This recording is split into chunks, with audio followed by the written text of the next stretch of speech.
Hello friends. आज हम general physiology का नेक्स्ट टॉपिक डिस्कस करेंगे। इसे कहते हैं बॉडी फ्लूइड्स। ये कह लीजिए कि बॉडी फ्लूइड कंपार्टमेंट्स।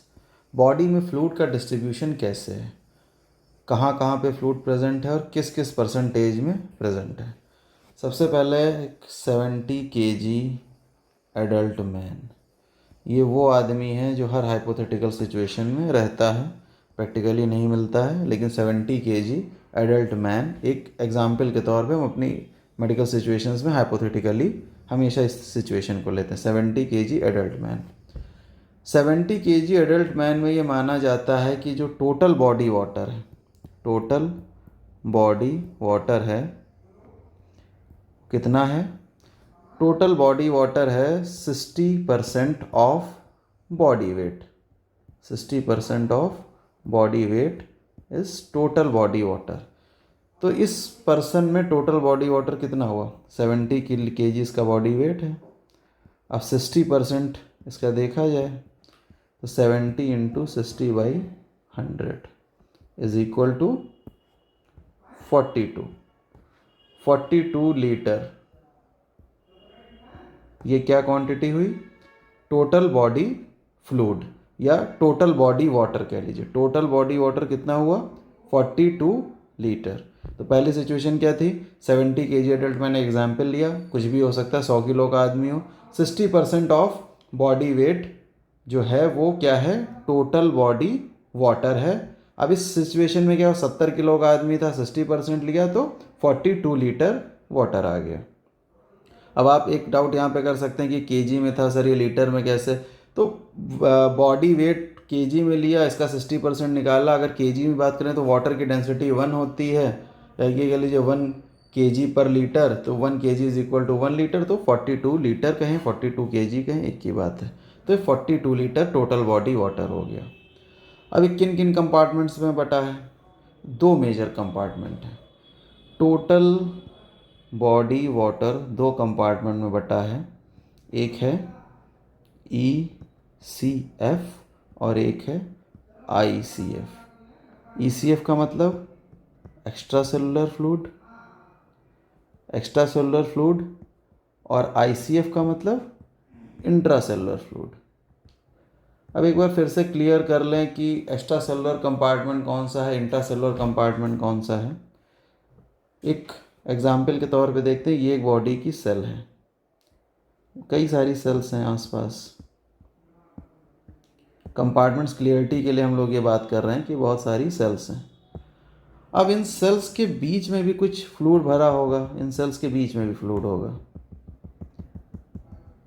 जो इन सेल्स के आपस में बीच में कनेक्शन के बीच में सेल्स के आसपास फ्लूइड पड़ा होगा। और एक जगह फ्लूइड और होगा, एक ब्लड कैपिलरी जा रही है, वेन अल्टीमेटली डिस्ट्रीब्यूट होकर कैपिलरी में जाती हैं, तो हम ये मानते हैं कि सेल्स के आसपास कैपिलरी प्रेजेंट है। तो एक कौन सा होगा? ये ब्लड भी होगा, या ब्लड को ना कह करके हम प्लाज्मा की बात कर लें, क्योंकि ब्लड में क्या है? प्लाज्मा प्लस फॉर्म्ड एलिमेंट्स हमारे सेल्स हैं, तो हम केवल प्लाज्मा की बात करते हैं, फ्लूइड की बात कर रहे हैं। तो ब्लड में या कैपिलरी के अंदर प्लाज्मा है, ये आसपास हमारा पूरा इंटरस्टिशियल फ्लूइड भरा हुआ है। और एक फ्लूइड कौन सा हो गया? जो सेल के अंदर है। सेल के अंदर साइटोप्लाज्म में भी तो फ्लूइड है, जिसके अंदर सेल ऑर्गेनल्स फ्लोट कर रहे हैं। तो पहली चीज़ ये हो गई कि ये हो गया सेल के अंदर, मतलब इंट्रा सेलुलर, सेल के अंदर। तो सेल के अंदर कौन सा हो गया? ICF। ये सारे सेल्स बॉडी को जोड़ लें तो क्या बना देंगे? ICF। मतलब बॉडी में जितने भी सेल्स हैं उनके अंदर जो फ्लूइड है वो पूरा टोटल होकर के क्या बनाएगा? Intra cellular fluid. जो इन सेल्स के बाहर और कैपिलरी के बीच में, मतलब सेल्स के बाहर, ये प्लाज्मा मेम्ब्रेन के बाहर चले जाइए, ये प्लाज्मा मेम्ब्रेन है, प्लाज्मा मेम्ब्रेन के बाहर और ब्लड कैपिलरी के बीच में जो फ्लूइड है वो कौन सा है? वो है इंटरस्टिशियल फ्लूइड। कौन सा? Interstitial fluid. तो ये हो गया इंटरस्टिशियल फ्लूइड। और तीसरा क्या हो गया? तीसरा हो गया प्लाज्मा। तो अब इन चीज़ों को डिफरेंशिएट करते हैं एक बार, ICF ECF को फिर से। ये डायग्राम होपफुली समझ में आ गया होगा, क्लियर आउट कर देते हैं। तो क्या हुआ? एक हो गया हमारा इंट्रासेलुलर फ्लूइड, एक extra cellular fluid. Intracellular fluid का मतलब हुआ जो सेल मेम्ब्रेन के अंदर है या सारे सेल्स बॉडी के उनके अंदर जो फ्लूइड है जोड़ लिया जाए तो वो हो गया intracellular fluid. Extra cellular fluid कौन सा हुआ, जो सेल्स के बाहर है। अब सेल्स के बाहर दो तरीके के आपने फ्लूइड देखे, कौन कौन से, एक देखा प्लाज्मा, प्लाज्मा रेड से लिखें तो ज़्यादा अच्छा है क्योंकि ब्लड का पार्ट है, तो ये हो गया प्लाज्मा। और दूसरा हमारा कौन सा हो गया, इंटरस्टिशियल फ्लूइड, इंटरस्टिशियल फ्लूइड। तो ये दो कंपोनेंट हो गए और इंट्रासेलुलर फ्लूइड तो है ही है। अब इसको डिवीज़न कैसे है, जो 2/3 है वो इंट्रासेलुलर फ्लूइड है टोटल बॉडी वाटर का और 1/3 है एक्स्ट्रा सेलुलर फ्लूइड। अब इस 1/3 2/3 का डिस्ट्रीब्यूशन एक बार देख लेते हैं। 60% की हमने बात करी थी, अगर इसको परसेंटेज में लिखें तो 60% का 2/3 कितना हुआ, 60% का 2/3। इसको आसान मैथमेटिक्स करने के लिए 60 को 3 हिस्से में डिवाइड कर लीजिए, तो 3 हिस्से में क्या, तो 60 डिवाइडेड बाई 3, 60 डिवाइडेड बाई 3, 20 20 20, 3 हिस्से बने, तो 2/3 हो गया मतलब 40%। और 1/3 का मतलब हो गया 20%, 20 प्लस 40 ये बना दिया 60%। तो टोटल बॉडी वेट का अगर 40% बात करें तो वो ICF हो गया, 20% बात करें तो ECF हो गया। पर कम रेशियो में देखना चाहते हैं तो टोटल बॉडी वेट का 1/3 हिस्सा कहाँ चला गया, एक्स्ट्रासेलुलर फ्लूइड, और 2/3 हिस्सा चला गया इंट्रासेलुलर फ्लूइड में। तो चाहे इसको 2/3 करें चाहे 40% कहें, ये परसेंटेज हमने किसके में बताया, परसेंटेज ऑफ बॉडी वेट। यहाँ पे ये बात ध्यान रखिएगा, परसेंटेज ऑफ बॉडी वेट। और ये 2/3 1/3 कहाँ पे किया है, ये टोटल बॉडी वाटर का किया है। क्लियरिटी होनी इसलिए ज़रूरी है क्योंकि MCQ में किसी भी तरीके से घुमा के पूछ लेता है, कभी वो परसेंटेज ऑफ बॉडी वेट की बात करेगा, कभी 1/3 2/3 की बात करे, तो हमें क्लियरिटी होनी बहुत ज़रूरी। और अगर अब इसको एग्जाम्पल के तौर पर देखें, वही 70 किलो का आदमी, 70 किलो का मेल, और ये मेल ही क्यों कह रहे हैं, तो कोई ऐसी फेमिनिज्म का मुद्दा उठाने की बात नहीं, मेल इसलिए कह रहे हैं क्योंकि आगे चल के हम डिस्कस करेंगे बहुत से फैक्टर हैं, age, body fat percentage plus gender, ये टोटल बॉडी वाटर को इफेक्ट करते हैं, इसलिए हमने एग्जाम्पल में मेल लिया, 70 kg मेल, एडल्ट मेल। और एज का भी फैक्टर है तो इसलिए एडल्ट कह दिया, 70 kg एडल्ट मेल। तो जो 70 kg एडल्ट मेल था जिसका 60% निकाला था तो 42 लीटर था, तो 42 लीटर के 3 हिस्से कर लीजिए, कितने हो गए, 14 लीटर, 14 लीटर, 14 लीटर, 3 हिस्से हो गए। तो अब यहाँ पर क्या आएगा, 2/3 हो गया तो 14 + 14 28 लीटर, यहाँ पर कितना हो गया 14 लीटर, ये हमने देखा। अब थोड़ा नीचे चलते हैं एक बार क्लियरिटी और थोड़ा सा इसको समराइज़ करते हैं। अब हम समझ चुके हैं टोटल बॉडी वाटर हमारा था, ECF था, ICF था। ECF हमारा 60% ऑफ टोटल बॉडी वाटर 60% था, तो टोटल बॉडी वाटर जो बॉडी वेट का होगा ICF 40% हो जाएगा और ये 20% हो जाएगा। ये टोटल बॉडी वेट की बात कर रहे हैं और ECF ICF में डिवाइड कर दिया। अब इसको अगर आप रेशियो में देखना चाहते हैं तो रेशियो में देखेंगे तो 2/3 1/3 ऑफ टोटल बॉडी वाटर। तो एक बार ये लाइन क्लियर होनी चाहिए, ECF कितना हुआ, चाहे आप इसको 1/3 ऑफ ECF को आप चाहे ये कह सकते हैं कि 1/3 of total body water, 1/3 of total body water, या इसको दूसरे शब्दों में कह सकते हैं 20% ऑफ बॉडी वेट। दूसरा तरीका क्या है, ICF की बात कर लेते हैं।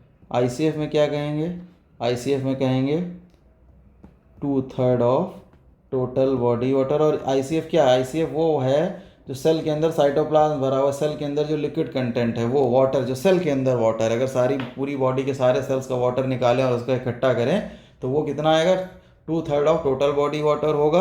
या दूसरे शब्दों में इसको कहें तो कितना होगा, 40% ऑफ बॉडी वेट, जो सेल के अंदर वाटर है। और जो सेल के बाहर है वो कितना होगा, 20% ऑफ बॉडी वेट या 1/3 ऑफ टोटल बॉडी वाटर। ये 20 40 60 हो रहा है, 20 + 40 = 60। और 60 क्या था हमारा, 60% is the total body water, total body water 60% of body weight. Sorry यहाँ पे मैंने देखिए गलत लिख गया, 40% ऑफ बॉडी वेट था, बॉडी वेट था, ठीक है। तो अब आगे चलते हैं, एग्जाम्पल से समझते हैं। 70 किलो का आदमी था, उसमें टोटल बॉडी वाटर कितना था, 60% ऑफ बॉडी वेट, तो हो गया 42 लीटर। उसका 2/3 हिस्सा बना ICF, 1/3 हिस्सा बना ECF मतलब एक्स्ट्रा सेलुलर फ्लूइड। तो 2/3 कितना हो गया, 28 लीटर, ये हो गया 14 लीटर। अब ICF को तो और नहीं डिवाइड करते हैं, बट ECF डिवाइड होता है। ECF किन दो कंपोनेंट्स में डिवाइड होता है, एक होता है प्लाज्मा और दूसरा कौन सा, दूसरा है इंटरस्टिशियल फ्लूइड, जिसकी हम बात कर चुके हैं, डायग्राम से समझ चुके हैं कि जो सेल्स के आसपास बीच में भरा हुआ वाटर है और जो कैपिलरी और सेल्स के बीच में जिससे एक्सचेंज हो रहा है, कैपिलरी से जो भी मटेरियल निकल रहा है वो इंटरस्टिशियल फ्लूइड में ही होते हुए जा रहा है। कहाँ पर जा रहा है, सेल्स के अंदर। तो इंटरस्टिशियल फ्लूइड वो हो गया। अब इसको अगर डिवाइड करें तो इसमें फिर डिवीज़न है। क्या डिवीज़न है, 1/4 प्लाज्मा है, 1/4 is plasma and 3/4 is interstitial fluid. तो 14 लीटर का अगर 4 पार्ट करें, 14 लीटर के 4 पार्ट्स करें तो कौन से 4 पार्ट बनेंगे, 3.5 लीटर, 3.5 लीटर, 3.5 लीटर, 3.5 लीटर, ये हो गया। ये 4 हिस्से हमने बना लिए 14 लीटर के। 3 पॉइंट प्लस 3.5 7, 3 पॉइंट प्लस 3.7, तो 7 + 7 14, ऐसे 3.5 लीटर। तो 1/4 जो प्लाज्मा था, तो इन 4 हिस्से में का एक हिस्सा ले लेते हैं, ये प्लाज्मा में चला गया 3.5 लीटर। और ये जो 3.5 लीटर बचे हुए 3 हिस्से हैं, ये क्या हो गए, 10.5 लीटर इंटरस्टिशियल फ्लूइड। तो ये हुआ बॉडी फ्लूइड का डिस्ट्रीब्यूशन। बॉडी फ्लूइड का डिस्ट्रीब्यूशन 70 kg का एक एडल्ट मेल था, जिसमें 60% ऑफ बॉडी वेट था, और 60% ऑफ बॉडी वेट के साथ साथ ये टोटल बॉडी वाटर था। तो यहाँ पे आई होप क्लियरिटी आ गई होगी आप लोगों को। ये हमने बॉडी फ्लूइड का डिस्ट्रीब्यूशन समझिए कि किस तरीके से टोटल बॉडी का डिस्ट्रीब्यूशन है। एक लाइन यहाँ पे और ऐड करना चाहूँगा कि as one factor and second is body fat and third is sex. तो एज से क्या होता है, एज जब बच्चों में फैट, अगर न्यू बॉर्न की बात करें तो न्यू बॉर्न में टोटल बॉडी वाटर 60% ना होकर के 75% होता है। इसीलिए न्यू बॉर्न की जब बर्थ होती है तो आने वाले 2-3 दिनों में उनका वेट अचानक से रिड्यूस होता है बर्थ के जस्ट बाद, और वो 60% पे चले जाते हैं। तो 75% न्यू बॉर्न में होता है, और एडल्ट में 65% रहता है। बच्चों में थोड़ा ज़्यादा होता है, ऐसा नहीं कि 75 से तुरंत 60 आ जाता है। एडल्ट में 1 साल की उम्र आते आते 1 ईयर की एज पे 60% अटेन हो जाता है। दूसरा फैक्टर है बॉडी फैट। फैट जितना ज़्यादा होगा बॉडी वाटर कंटेंट उतना कम होगा। मोर फैट तो लेस वाटर कंटेंट। तीसरी बात, मतलब अगर फीमेल की बात करें तो फीमेल्स में फैट परसेंट यूजुअली ज़्यादा होता है ड्यू टू एस्ट्रोजन। तो फीमेल्स में क्या होता है, इसीलिए फीमेल में, ये फैट की कहानी यही है, फीमेल्स में फैट ज़्यादा है प्लस ईस्ट्रोजन का इफेक्ट है, तो उसकी वजह से फैट ज़्यादा है। तो टोटल उनमें बॉडी फीमेल्स में सिर्फ और सिर्फ 50% होता है, और मेल में जैसा कि डिस्कस कर चुके थे 60% होता है। ये क्लियरिटी रखनी चाहिए। और जो ये सेक्स डिफरेंशिएशन है 50% 60% का, ये कब आता है, ये प्यूबर्टी के बाद आता है, प्यूबर्टी से पहले नहीं। प्यूबर्टी से पहले मेल इक्वल टू फीमेल, कोई डिफरेंस नहीं है, दोनों में 60% होगा।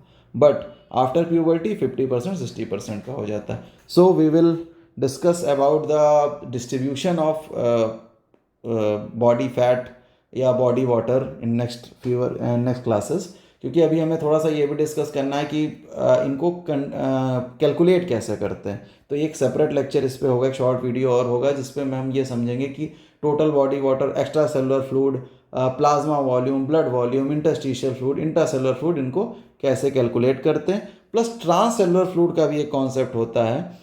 जो ट्रांससेलुलर फ्लूइड्स होते हैं वो हैं जो बॉडी में फ्रिक्शन बचाने के लिए होते हैं। ट्रांससेलुलर फ्लूइड्स भी बहुत इंपॉर्टेंट हैं, जो फ्रिक्शन को कंट्रोल करने के लिए होते हैं। तो ट्रांससेलुलर फ्लूइड्स का सबसे इंपॉर्टेंट चीज़ ये है कि ये इनका एग्जाम्पल ले लेते हैं, CSF cerebrospinal fluid, synovial fluid तो जॉइंट्स के बीच में होता है, CSF जो होता है वो ब्रेन में के आसपास पूरा भरा हुआ रहता है। साइनोवियल फ्लूइड हो गया जो जॉइंट्स में होता है।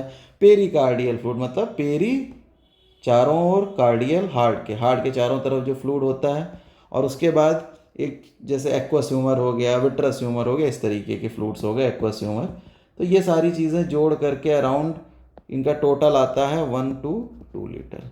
तो ये भी एक इम्पॉर्टेंट चीज़ है। ट्रांससेलुलर फ्लूइड का भी कॉन्सेप्ट पता होना चाहिए, सवाल कभी भी आ सकता है इस पर।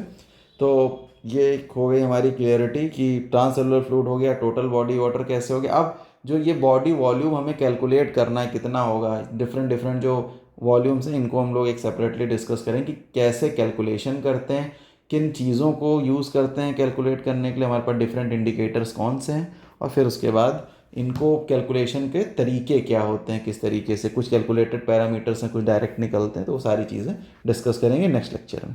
Thank you.